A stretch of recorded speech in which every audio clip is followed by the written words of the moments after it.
Nanti aku kabarin ya. Tenang aja, besok pasti beres. Kalimat-kalimat kayak gini sering banget kan kita dengar atau bahkan kita ucapin sendiri. Janji. Sebuah kata yang kelihatannya sepele, sering kita anggap remeh. Tapi sadar nggak sih kalau dalam Islam, mengingkari janji itu, bisa jadi salah satu hal yang paling berbahaya.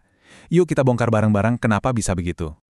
Nah, sebelum kita lanjut lebih jauh, coba deh tanya ke diri sendiri. Sejujurnya, kalau Anda lagi berjanji, itu cuma sekedar kata-kata biar orang lain senang, atau itu adalah sebuah ikatan yang suci? Jawaban Anda atas pertanyaan ini bakal jadi kunci dari semua pembahasan kita kali ini. Oke, pertama-tama kita harus luruskan dulu konsep dasarnya. Sederhana aja, janji itu adalah amanah. Apa sih artinya? Nah, ini dia intinya. Janji itu bukan sekedar ucapan, tapi sebuah amanah, sebuah kepercayaan suci.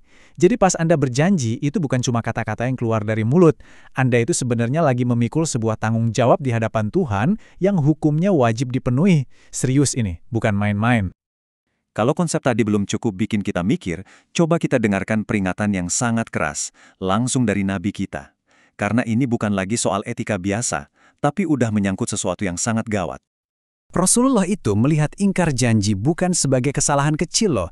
Beliau langsung mengaitkannya dengan sebuah penyakit hati yang paling berbahaya. Penyakit yang bisa merusak iman seorang muslim dari dalam. Penyakit apa itu? Nah, ini dia jawabannya. Hadis ini, jujur aja, kayak tamparan keras buat kita semua. Coba deh renungkan, ingkar janji itu disejajarkan langsung dengan berbohong dan berkhianat. Ini bukan lagi soal, aku lupa, atau aduh lagi sibuk banget. Bukan, ini adalah salah satu dari 3 tanda utama seorang munafik.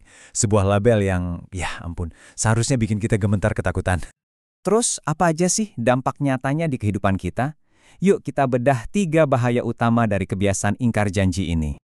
Pertama, yang paling jelas, kepercayaan jadi hancur. Sekali aja Anda ingkar janji, buat membangunnya lagi itu bisa butuh waktu bertahun-tahun, bahkan mungkin nggak akan pernah sama lagi. Kedua, akhlak kita ternoda. Integritas dan harga diri yang udah kita bangun bisa runtuh dalam sekejap. Dan yang paling fatal, yang ketiga, ya jelas, kita mengundang dosa. Kita dengan sengaja melakukan sesuatu yang sangat-sangat dibenci oleh Allah. Dan kalau peringatan dari Nabi tadi dirasa belum cukup kuat, ini ada perintah langsung dari Allah Subhanahu wa Ta'ala sendiri, langsung dari sumbernya, di dalam Al-Quran. Coba dengarkan baik-baik panggilannya. Allah memanggil kita, wahai orang-orang yang beriman. Perintahnya gak bisa lebih jelas dari ini. Penuhilah janji-janji itu. Titik. Ini bukan pilihan, bukan juga anjuran. Ini adalah sebuah kewajiban mutlak buat siapapun yang masih mengaku beriman kepadanya. Jadi, kesimpulannya apa? Pada akhirnya, janji itu ibarat cermin. Cermin yang memantulkan siapa diri kita yang sebenarnya. Kualitas iman dan akhlak kita itu nggak diukur dari apa yang kita ucapkan, tapi dari apa yang kita lakukan. Dan menepati janji adalah salah satu bukti nyata dari iman dan akhlak yang sejati. Sekarang, coba kita berhenti sebentar. Lupakan semua penjelasan saya barusan, dan coba lihat ke dalam diri kita masing-masing deh. Janji ke siapa yang mungkin masih nyangkut belum kita penuhi? Janji ke orang tua, ke pasangan, ke teman, atau jangan-jangan janji ke diri sendiri yang terus kita tunda. Nah, pertanyaan terakhir dari saya. Janji apa yang akan Anda tepati mulai hari ini juga?